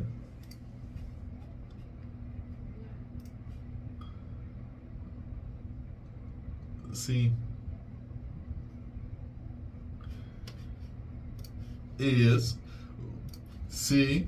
Voltou a ser uma igreja em 1557. Isso aqui no Brasil, até. Foi um pouco antes lá na Europa. Mas aqui no Brasil, em 1557, que eu até contei essa história lá de Jean Delery, que ele vinha pregar para os canibais, etc. Né? Muita gente se converteu para a igreja reformada. Porém, conforme o tempo foi passando, os pioneiros, né, os patriarcas da reforma, começaram a mudar sua visão de novo. Aí veio um, falava que era Calvino, outro falava que era Armínio, outro falava que era Wesley, outro falava que era não sei o quê. E aí, irmão, seguindo homens, cada um mudou sua visão teológica. Não, a Bíblia deixou de ser a base principal da reforma, se tornou o achismo do homem. Eu acho que é isso aqui, então vou nisso aqui. E a partir dali, o negócio está do jeito que está hoje. Mais alguém quer... Pode falar, pastor.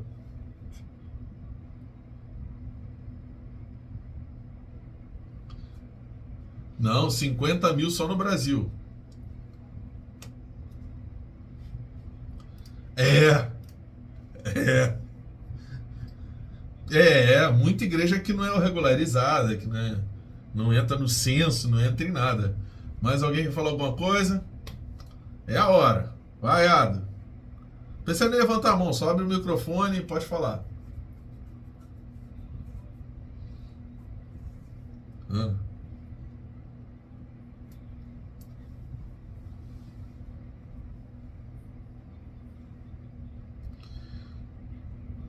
Sim.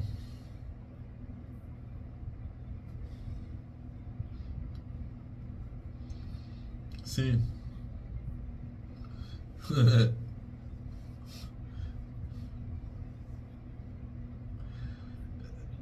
É porque não ia caber na folha, entendeu?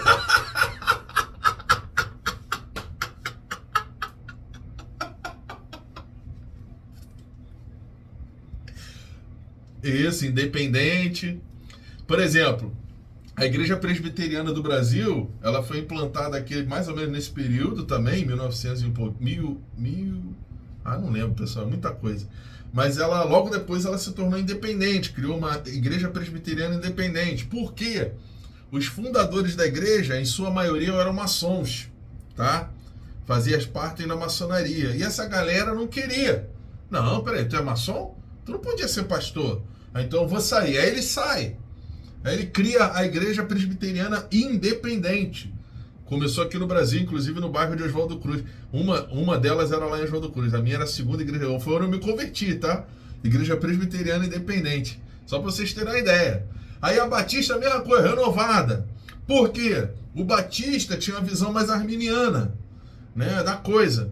Porém, os renovados, os batistas são muito, com todo respeito à Igreja Batista, são um pouco mais frios, né, dentro da sua liturgia. Por exemplo, eles têm muitas regras, né, de conduta.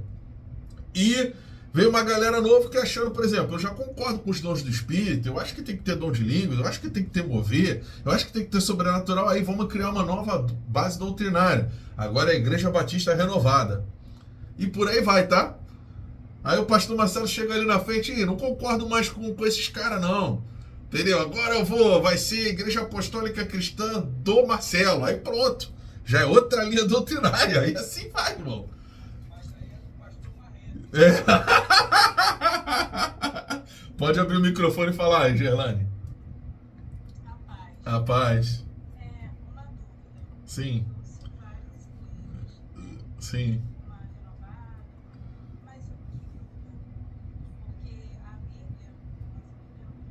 Sim. Sim. Assim, o que acontece? Quanto mais nós nos distanciamos da raiz, né, mais a gente se torna diferente dela, né? Em vez das pessoas voltarem lá para Atos, lembra que a gente leu lá no início da aula? Atos capítulo 2, versículo, se não me engano, 40 e um pouquinho. A igreja era aquilo. Só que a influência do mundo e dos sistemas políticos foram mudando a visão da igreja. Então hoje a igreja, ela não é baseada principalmente na primeira palavra. Ela é baseada em costume, em achismos, em dogmas. Por exemplo, vou dar rapidinho para a gente falar uma coisa interessante. Calvino nunca instituiu base doutrinária para a igreja, tá? Só que quando Calvino veio a falecer, os seguidores de Calvino começaram a inventar o calvinismo. Os discípulos falaram, não, agora existe o calvinismo. Calvino, se estivesse lá no túmulo e soubesse, ele ia se revirar.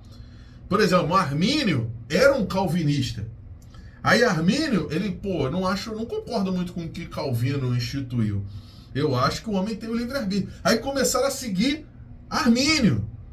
Aí depois veio um tal de Wesley. Não, eu acredito que existe um método para se servir ao Senhor. Só que ninguém foi lá na primazia da igreja, lá em Paulo, em Pedro, na base comum do evangelho, para instituir a igreja. Cada um criou a sua visão, e a partir daí é o que acontece hoje, por exemplo. Já vou te dar uma oportunidade, Rogério. É o que acontece hoje. Por exemplo, o cara está na Assembleia de Deus. Isso aconteceu aqui na década de 90, quando as Assembleias de Deus começaram a se tornar ministérios e se dividiram da matriz, que era a Igreja de Madureira, né? Que foi instituída em 1900 e, se eu não me engano, 20, né? E os caras foram saindo, se revoltando com os pastores e os líderes da igreja, e eu não concordo com aquilo ali, e começou o neopentecostalismo, os neopentecostais, né? E que a maioria da doutrina dos neopentecostais não tem base doutrinária bíblica, porque eu acho isso, eu acho aquilo. Lembra que eu falei lá atrás para vocês? Então o cara vai lá, bota o sal grosso, bota não sei o que, ou seja, é baseado em doutrinas de homens. E é o que Paulo falou lá para Colossos, para Gálatas, para para as igrejas lá do período da igreja primitiva. Pode falar, Rogério. Rapaz.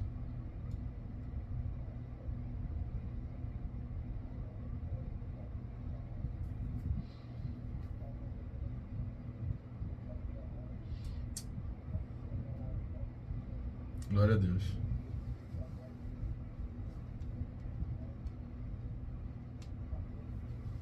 Aleluia.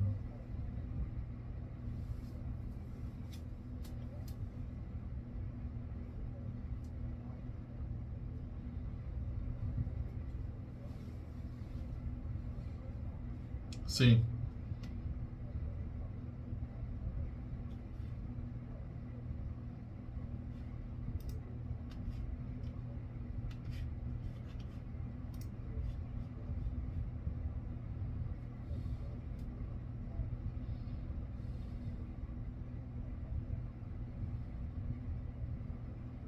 sim.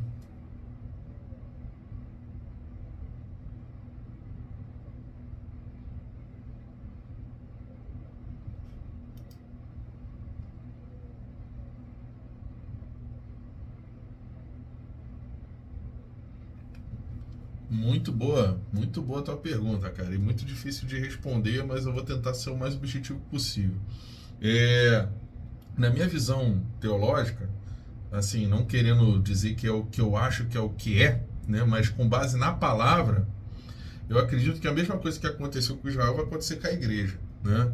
Israel, ele se espalhou pela face da terra, né? E, e se perdeu, né? Perderam bases doutrinárias, 10 tribos se perderam. E eu acredito que, de igual modo, a igreja vai passar por esse mesmo processo. Ela vai se espalhar pela face da terra, vai ter várias bases doutrinárias, concordando contigo no que diz respeito à rebeldia, né? A pessoa implantar um sistema religioso com base no que ele acredita e não com o que a palavra diz. Se eu crio uma igreja, ou uma denominação, não importa o nome, né, que se dê para isso, baseado em visões, em o que eu acho, e não no que a palavra diz que tem que ser, porque qual é a forma original da igreja? É a forma da igreja apostólica, que começa lá atrás, em 35, 40 depois de Cristo, né? A igreja fundada pelos apóstolos, né? E foi com o pastor Valnei, que tinha temor, falou, né, o pastor Valnei, tinha temor, que dividia tudo, etc. Isso foi substituído por uma igreja institucionalizada e depois com uma tentativa frustrada dos nossos primeiros patriarcas reformadores de voltar à forma original. Tanto é que o próprio Calvino, quando institui a igreja que ele acredita que era a igreja correta, né? Ele bota o nome da igreja de igreja reformada. Ou seja, não era igreja calvinista nem igreja presbiteriana. Quem cria isso são os seus seguidores, né? Então Armínio também é a mesma coisa. Armínio ele termina e vão lá e cria uma igreja chamada Batista. Wesley, a mesma coisa, cria a igreja wesleyana, metodista wesleyana ou metodista ortodoxa e por aí vai. Então cada um tem uma visão da palavra, institucionaliza ela, cria um credo e as pessoas seguem. Agora, o que eu posso dizer é o seguinte, com todo respeito a todas essas denominações, é que só existe uma verdade, um só caminho e uma só vida, né? E o que diz a palavra é que existe só um povo. Então, no final, todas essas diferenças, elas precisam acabar. E eu acho que a única forma de acabar com essas diferenças é com a perseguição da igreja, né? Então, o anticristo ele vai ver um mundo dividido e ele vai perseguir a igreja até acabar com as diferenças.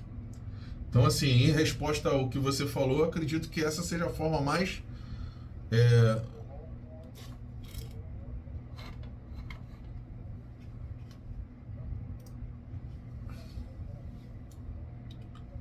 exatamente. Não tem outro jeito. Pastor Valnei, pode abrir o microfone, pode falar. Logo depois o Leandro Gotke. Pode falar, pastor. Ah, 27, 37, 22. Sim,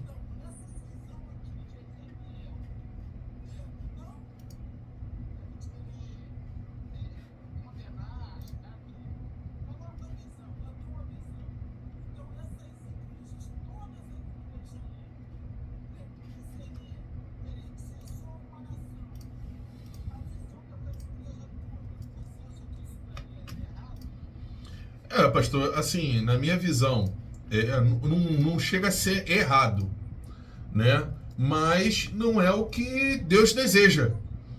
Sim, não é o que. A meta de Deus é uma só, é um só povo. Então, se existe a divisão, assim, não é o projeto de Deus a divisão. Por exemplo, o projeto de. Entrou vírus no meu computador, que beleza. Então, assim, a ideia primordial, eu estou tentando abrir em Ezequiel aqui. A ideia primordial é um só povo. Se vocês puderem abrir junto comigo aí, em Ezequiel, o capítulo de número que o pastor acabou de citar, né? Falta só 6 minutos para acabar a nossa aula, mas quem quiser estender, amém. Capítulo 37, 22, que foi o primeiro versículo que a gente citou aqui. Eu não sei o que está acontecendo, está dando vírus na minha máquina. É mole. Eu vou. Lê aí pra gente, pastor, que eu vou ter que pegar a Bíblia porque minha máquina não tô conseguindo abrir.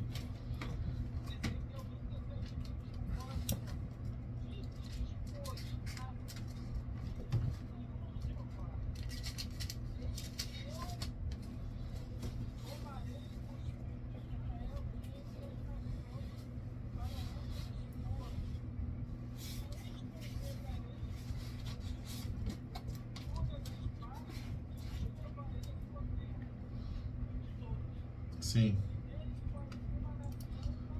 Sim.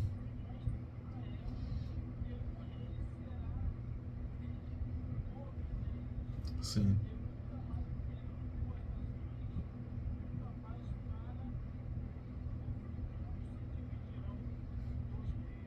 Isso. Vai lá pro 27 agora, por favor.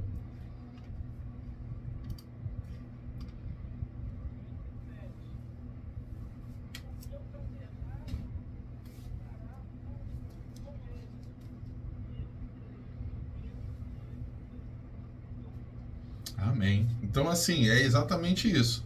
O que a palavra nos diz é o quê? Que o intuito de Deus é de ter um só povo. Tá? Existem outros versículos? Existem. Se a gente for bater todos, a gente não vai conseguir falar, né, de tudo. Mas o que eu posso garantir aos irmãos que o desejo de Deus é que exista um só povo, uma só fé e um só batismo. Ah, mas por que existe tantas visões hoje? No céu não vai ter igreja batista, não vai ter apostólica cristã, não vai ter metodista, não vai ter presbiteriana.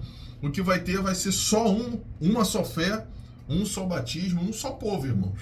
Então, hoje o que está se dividido entre. Agora tem até os messiânicos, tá? Judeus messiânicos, né? Na verdade sempre existiram, né? Mas agora tem esse nome, Igreja Messiânica. Foi criada agora tem uns 30 anos atrás. Tá? Leandro Gotti, pode abrir o microfone e pode perguntar. Opa, foi mal, pastor. Peraí, vou voltar aqui o senhor. Peraí. Abre o microfone, pastor. Fechou. Foi agora, fala. Sim. Sim.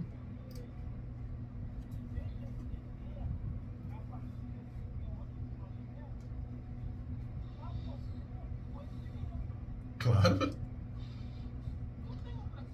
Claro. Sim. Isso. Sim.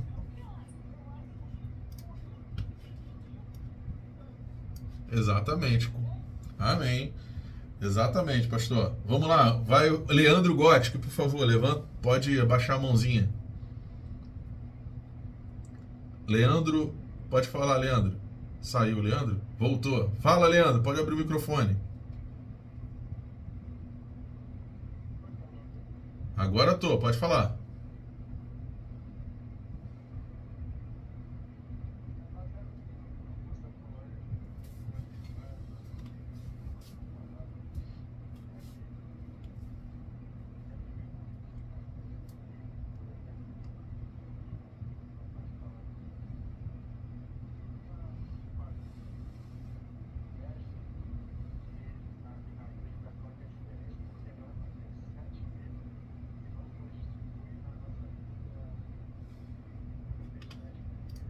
Sim, sim.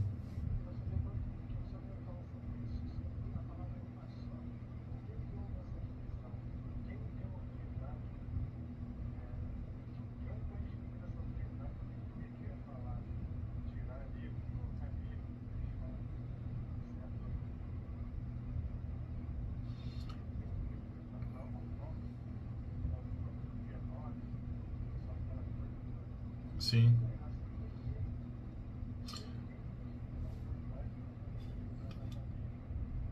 Sim, assim, vamos lá, vou tentar ser também breve, né?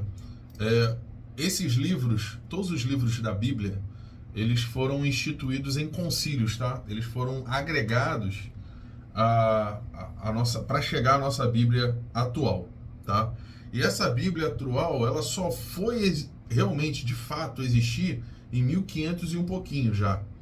Então, assim, existiram vários concílios de Nicéia, Constantinopla, Éfeso, Calcedônia, Constantinopla 1, 2, 3, Nicéia 2, enfim, concílios medievais, Latrão segundo. Se você for, eu vou mandar a apostila para vocês lerem. Porém, quando tanto Lutero quanto outros homens é, começaram a reforma, percebeu-se que existiam livros que não eram bíblicos, tá? Bíblicos não demonstravam a vontade divina, tá? Na verdade eram livros históricos, eram livros inventados que os patriarcas da igreja entenderam e os reformadores que não tinha que estar ali, tá? Então, assim, a gente não se trata de dizer se por que Deus autorizou ou não, porque além da nossa Bíblia existem outras 4 Bíblias, tá? Existe a Bíblia católica, existe a Bíblia luterana, existe a Bíblia síria, Etiópia, a Bíblia da Etiópia, e por aí vai. Eu posso depois mandar isso para vocês com calma, que tem muitos outros livros, inclusive livros apócrifos, livros históricos, pseudo-cristãos e por aí vai. Então, assim, a Bíblia do jeito que a gente conhece hoje, ela só foi existir em 1800 e um pouquinho, tá? Quando eles chegaram a um consenso, os principais reformadores, e entenderam que é o que deveria estar na Bíblia hoje. Não cabe a mim agora chegar se estava certo ou errado. Eu acredito que essa é a forma que Deus permitiu que chegasse a nós. Se chegou a nós, é o correto. Agora, com relação à Bíblia Católica, que tem livro de Macabeus, tem outros livros, citou aí o livro de Enoque, sim, tem mais, inclusive. A própria palavra do Papa é canônica, então, assim, tá além da Bíblia. Se o Papa dizer hoje que o diabo é gente boa, é o que tá valendo pro catolicismo, tá? Enfim, então a palavra do Papa é canônica. Amém? Pastor Marcelo, pode falar.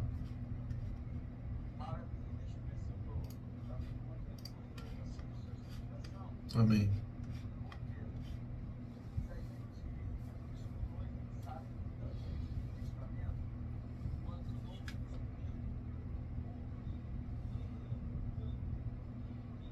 Sim.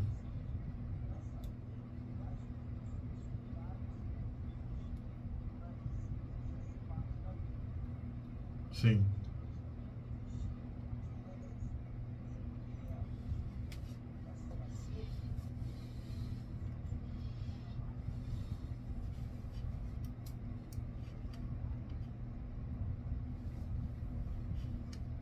Sim.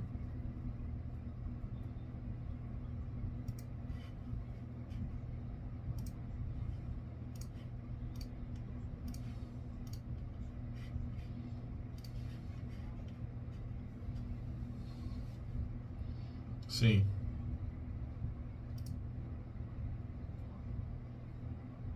Sim.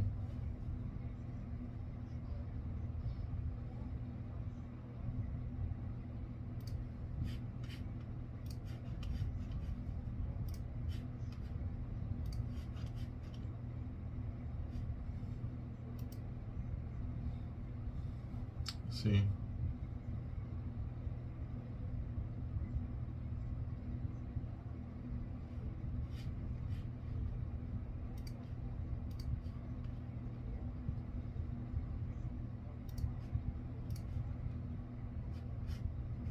Caramba, caiu.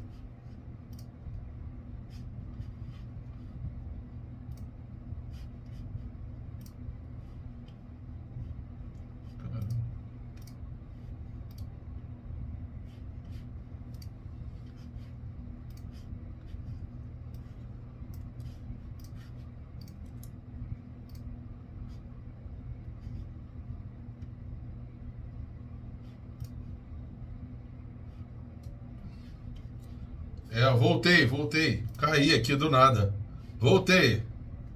Ô, pastor, vai. Voltei. Continua sendo pastor. Vai, matou seu pastor. Fala aí, pastor. Sim.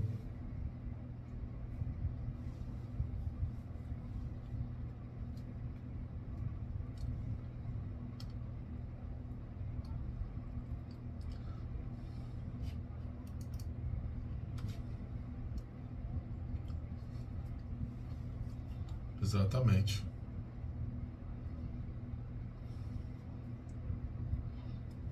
Isso aí. Exatamente. Tá todo mundo me ouvindo aí? Que baixou do nada aqui. A Gerlane, ainda quer a oportunidade? Pode falar, Gerlane. Gerlane?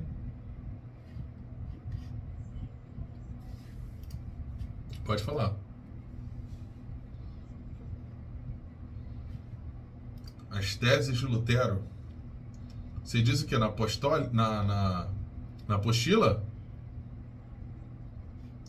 Ah, isso aí você pode entrar no Wikipedia. Ele tem as 95 teses lá. Assim, você não vai ganhar muito em ler sobre isso não, para ser sincero, tá? Porque Lutero, ele começa um processo de protesto, né? O desejo de Lutero não era dividir a igreja, como muita gente acredita, né? Ele começa um protesto, por isso que ele é chamado de protestante. Porque acredita-se que depois dali todo mundo seguiu o que Lutero falou, mas na verdade não foi isso. O que acontece, por exemplo, Calvino, ele é contemporâneo de Lutero, né? Eles viveram mais ou menos ali no mesmo período, apesar que Calvino era muito garoto, né? Mas quando o Lutero começa a sua tese, ele para ali. Ele não muda mais nada. A única coisa que ele muda, por exemplo, o padre vai poder casar agora. Ele se casa, tem filhos. Depois ele começa a mudar a forma de como a pessoa se converte, quem pode fazer uso dos sacramentos, a abertura da Bíblia, né, para que todos tenham acesso ao conhecimento bíblico, né, tanto o Taná, o Velho Testamento, quanto o Novo. Ele traduz, inclusive, o Novo Testamento e por aí vai. Aí chega lá em 1611, o famoso King James, Rei James, né? Ele começa a traduzir tanto o Velho quanto o Novo e começa ali um trabalho de abertura de conhecimento, e aí começam as divisões, né? A igreja é institucionalizada novamente, agora de uma forma diferente, sem o poder do governo, do Estado, e aí começa a igreja tentando voltar à forma original e consegue durante um tempo, tá? Mais ou menos aí uns 200, quase 300 anos, ela consegue ficar também na forma original, e depois, irmão, ladeira abaixo, tá? Ladeira abaixo e aí já era. Mais alguém? Rogério, tá com a mãozinha levantada, quer falar alguma coisa? Já são 21h07. Rogério? Foi arrebatado, Rogério. Quer falar? É que tu tá com a mãozinha levantada.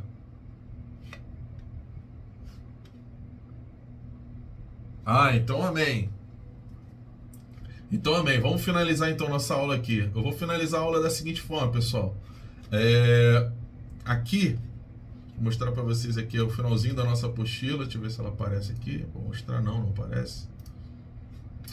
Finalzinho da nossa apostila diz o seguinte, que não está aparecendo, não vou ficar lutando para poder mostrar também.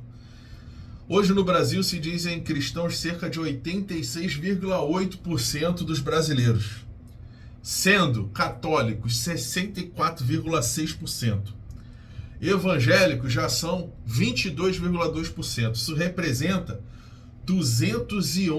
entre 211 milhões de brasileiros, 46 milhões de brasileiros são protestantes, ou evangélicos protestantes, divididos em 55 mil denominações. Só para vocês terem uma ideia. No mundo, são 31,5% de cristãos, 2,6 bilhões de pessoas. Então, o que começou lá com 12 homens, estamos hoje em 2,6 bilhões de cristãos. Desses 2,6 bilhões, 980 milhões são protestantes, tá? Ou tem uma visão parecida com a nossa da verdade. Então, assim, a igreja hoje, eu não vou dizer que ela está totalmente distante da verdade do evangelho, mas ela está cheia de dogmas, ela está cheia de sincretismo, ela está distante da forma original, tá? Precisa se mudar, a gente precisa voltar à forma original, não é mudar para algo novo não, como muita gente está fazendo aí, né? Criando teologia coach, tendo vários tipos de teologia. Não que isso de todo seja ruim, né? Tem o seu lado bom, mas não é o que a Bíblia diz. Foi o que o pastor falou, citando lá Timóteo, né?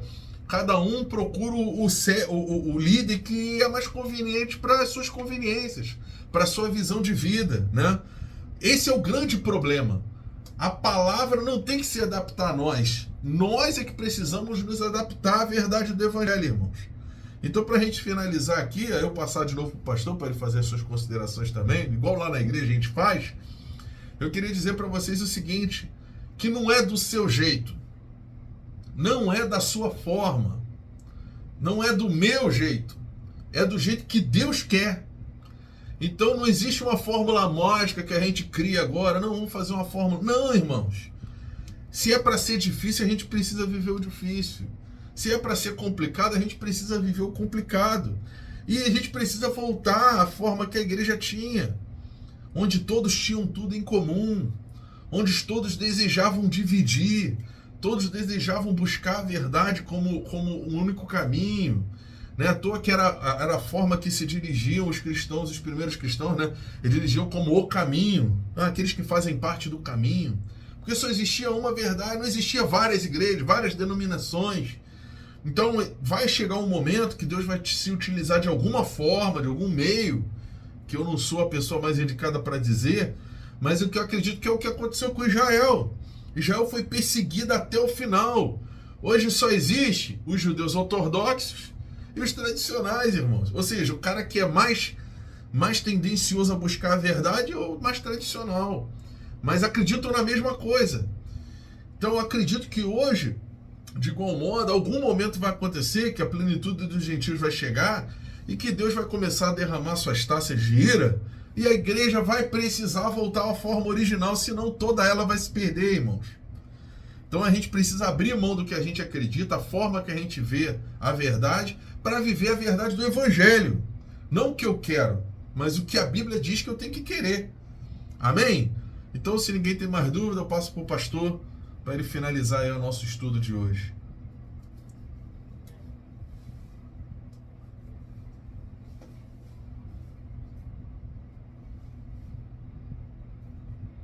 Sim. Eu tenho, boto.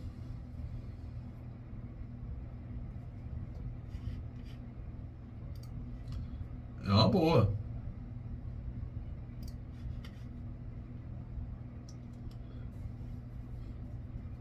Manda aí o link aí no grupo, pastor, fica legal.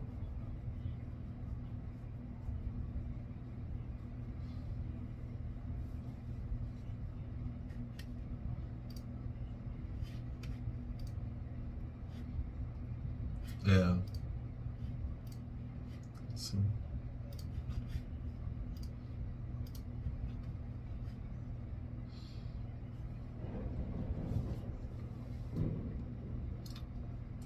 Show de bola, pode colocar lá no grupo, vai ser benção para todos nós. Porque é aquilo, né, pastor? Em 2 horinhas, a gente não vai conseguir falar tudo. Mas, assim, vocês pelo menos já vão saber o que é eclesiologia e pelo menos ter uma base de como a igreja chegou onde chegou, né?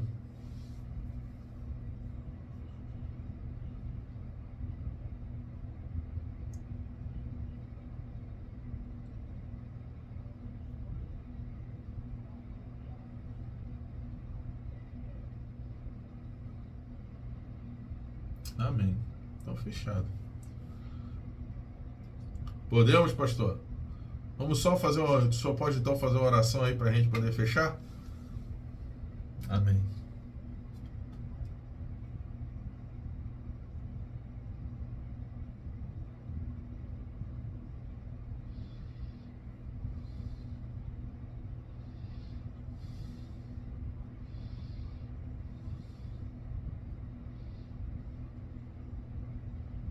Sim, Jesus.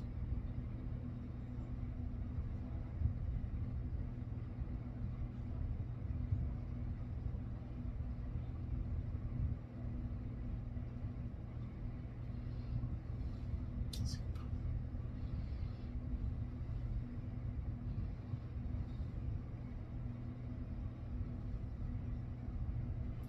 Amém. Pessoal, Deus abençoe a todos. Acabou então nossa aula. Muitas. Opa, peraí, que ele tem alguma coisa para falar. É. Destrava o microfone aí, pessoal.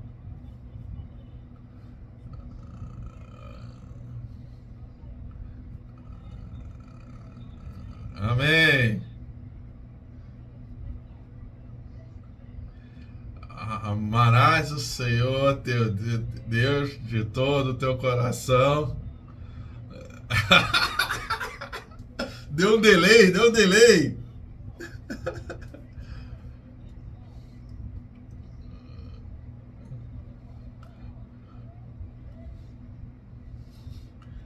Amarás o Senhor teu Deus com todo o teu coração, com todo o seu entendimento e com sua. Deus abençoe todos, muita paz, muita saúde. Até a próxima, se Deus quiser. Tudo de bom.